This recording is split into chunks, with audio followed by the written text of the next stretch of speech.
guys, welcome to PQ, where we watch and talk about music as classical musicians, and welcome to our second video of this Friday. So as you can see, for us, it's definitely the same day, but we thought it would be a good idea to do, I know in the last video I said we were going to do 2 instrumental, but by the time we ended recording, I remember that this Mozart work is not actually instrumental, so I don't know why I kept saying that.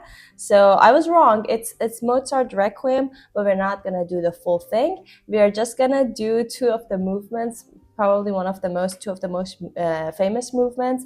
This request is by RF. So thank you for your support and for your request. I think he's a big fan of classical music because his last video was also Copland. We can also link that here for you guys. But anyway, we love this piece, and there is a lot of obviously history trivia about like this piece and Mozart being his last piece that he composed like unfinished before he died. So these 2 movements are Confutatis and Lacrimosa. Yeah, I'm very excited because there are some pieces in classical music that they are so overrated and so many people knows it, but as a classical musician, you're like, it's so overrated. This Requiem from Mozart, also so many non-classical musician people knows it, but it's not at all overrated. It even, in my opinion, needs more credit than it already has, and it's one of my all-time favorite. Some of at least some of the movements are one of my all-time favorite pieces. Wow. Yeah.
Let's just wait here. I know the transition is very cool, so we're gonna go back and listen to the transition, but this was the first movement that we wanted to listen to.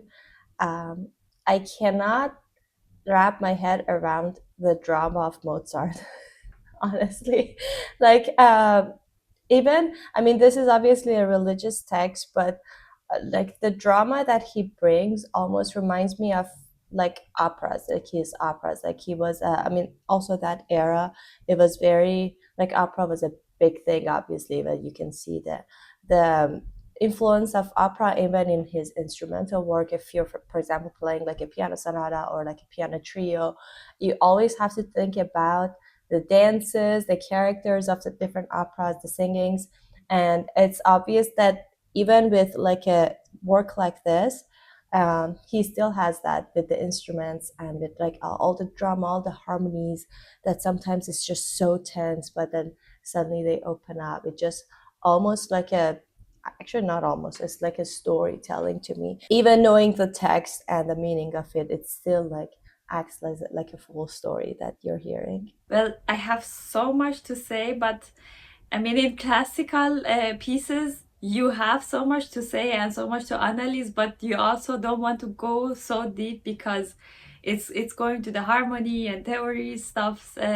But this movement, as you could hear, was containing like two parts. One part which was more like angry or more scary or like a bad side or like a unholy side, and then the more calmer part which was singing by the women part, and it was more like, I don't know, it felt like so holy, something holy and very like um bright and I don't know, peaceful or something. And if you see the text, it's also like that. And it's like, because in Mozart's era, the people who had money for it would pay the composers to compose a piece for their funeral, so that when they die, this piece would play in their funeral, and this is Requiem.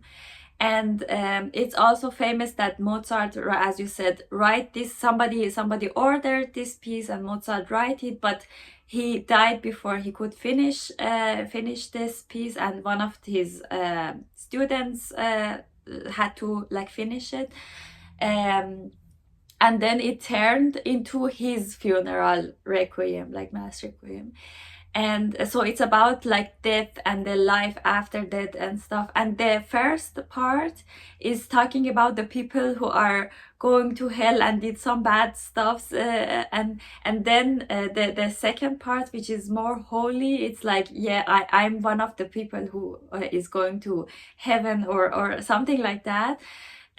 So it's really also matching with the text that they are saying. And the soft part is just I mean, the also the first part for me is also like really crazy, like full of adrenaline, and I really love to hear. But the second part that is becoming so soft, it's like, I don't know, it's exactly like it's not from the, it's, this sound is not coming from the earth, and it's coming from somewhere above. It was also interesting that, I mean, you talked about the differences, but one more thing that is very interesting and it shows like Mozart's brilliance is that whenever the guys were singing like tenor and bass, the lines were going down, most of it. So it was either stepwise or like some leaps going down, and it really matches with the context of the text, because it's talking about the people, as you said, I'm not good at Latin that much,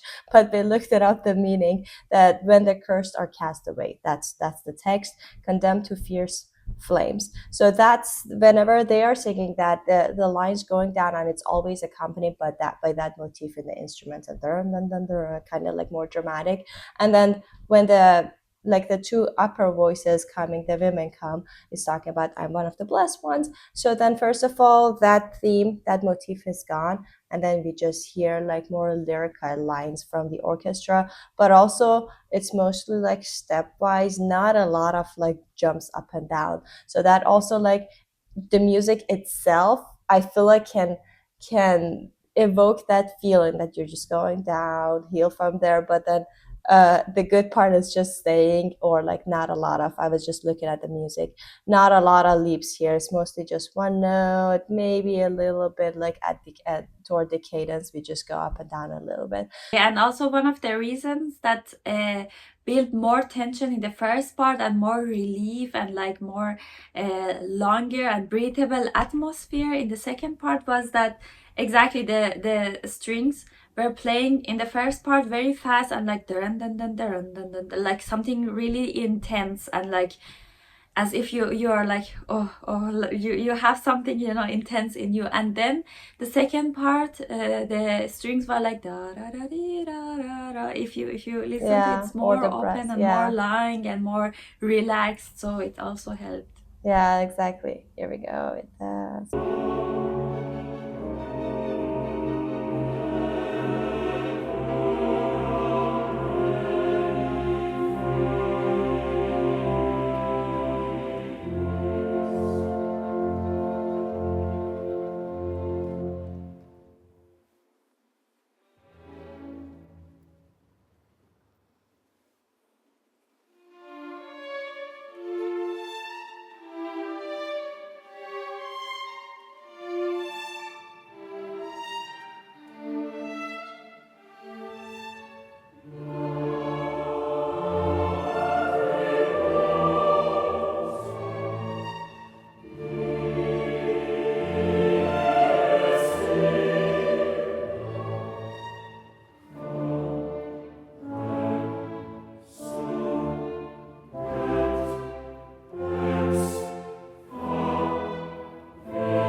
Wow, there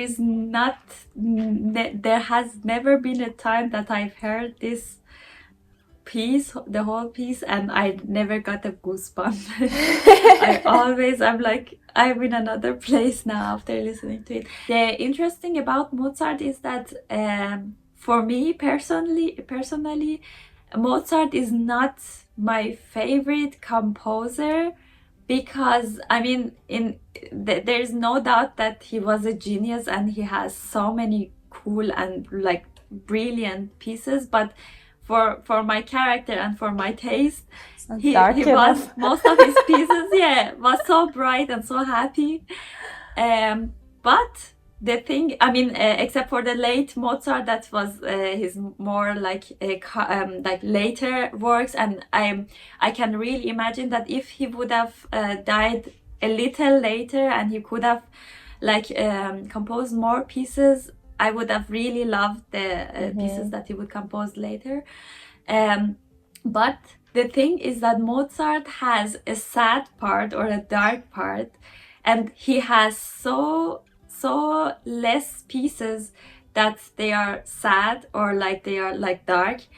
But when in these pieces, it's so like the like when he's sad and he composes sad pieces, it's like really sad, and it's like, oh my god, how a person who can composes like that can also compose like be so like in the deep down, like in the dark place like that. And the interesting thing about the Lacrimosa's motif, which like da da, this was that Mozart has a sonata. I mean, he has a couple violin sonatas, violin and piano sonatas, which respectfully I really don't like, because as I said, it's not at all like my taste, in my taste. But he has one sonata, and I played it as a teenager, that he wrote it, I think, I mean, it's I'm bringing it from the back of the deepest back of my memory. If I remember it right, he wrote it after his mother died and his girlfriend was broke up with him, or he was in a very bad place in his life. So this sonata is sad, and the I think it's the E minor. I'm not sure. E minor sonata, but the second movement, and he wrote it, I think he was when he was 19 or like in 20s, like so many years before this piece. And in the second movement, there is a place. I mean, it has completely different themes and a completely different vibe. But in the last seconds of this movement, suddenly this exact motif comes, like with the piano, like da da da da da da da da, like it's kind of the same.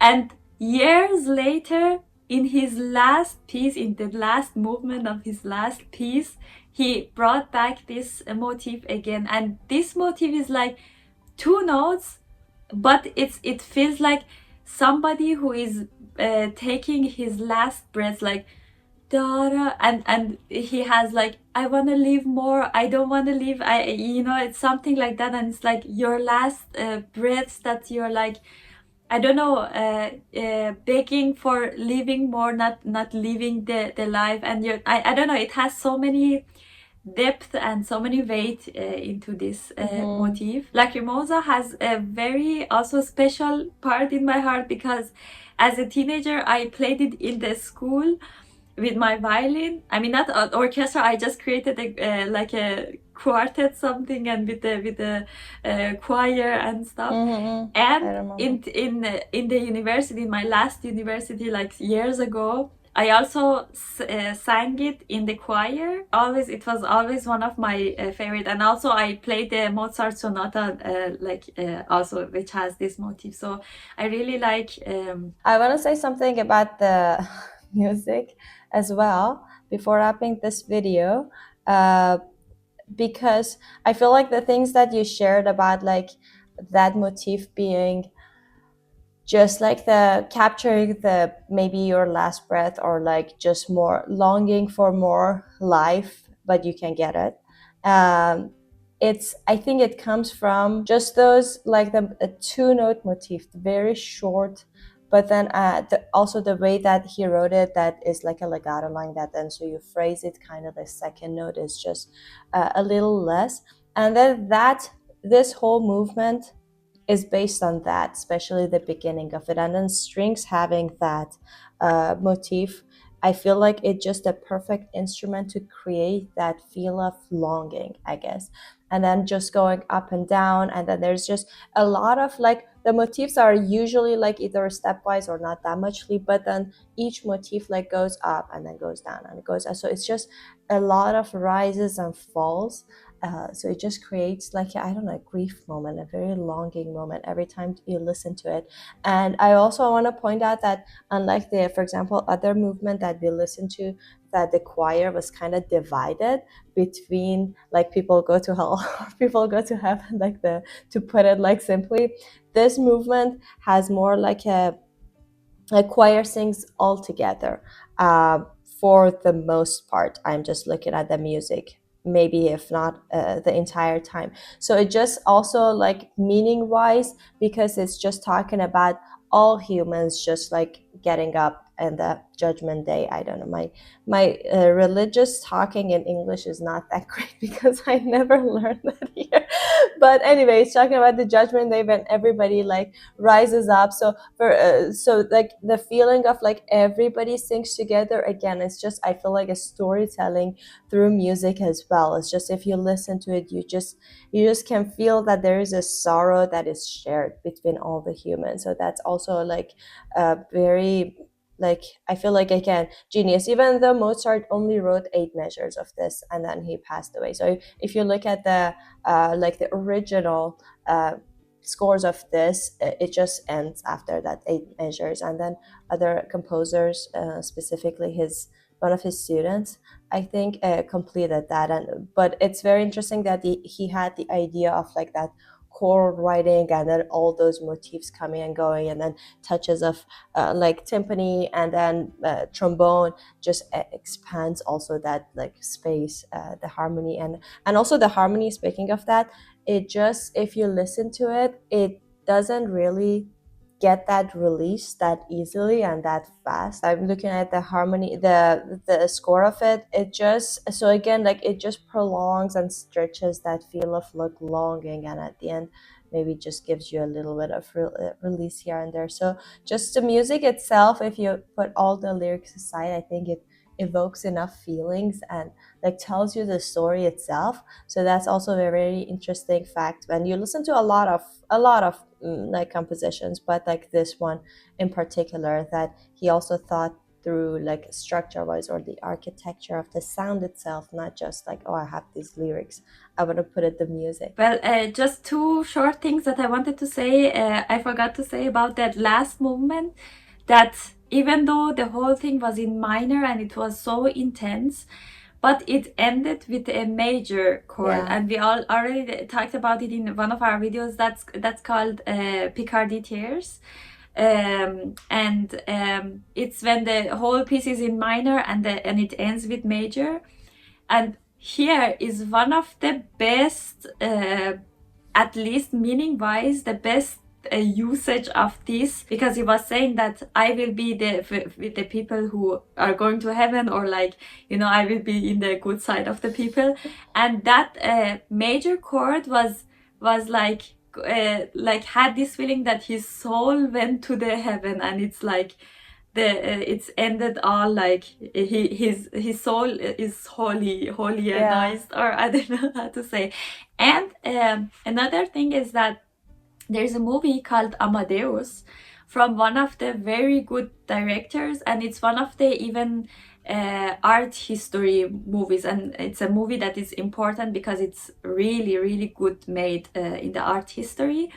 I mean, historically, there are some facts that it's not really matching with the historical facts, but it's a movie, and it's a really good movie, and I really suggest you to watch it. And also, the last scene is Mozart writing this Requiem. Yeah, exactly. All right, so that was a very interesting video. We hope you guys like it. I know our classical music videos are not fan favorites, but we hope you enjoyed it as well, because we thoroughly enjoy like looking at them, and they really like talking about them. It feels so more familiar to us than like all these like other genres, but it's really fun for us. So thank you so much, RF, for suggesting this 2 movements of Mozart. We thoroughly enjoyed it, and we hope you guys did as well. Don't forget to like this video and subscribe to our channel if you haven't already. If you want to support us more, there's a Buy Me Coffee link in the description, and we'll see you guys tomorrow. Bye. Bye.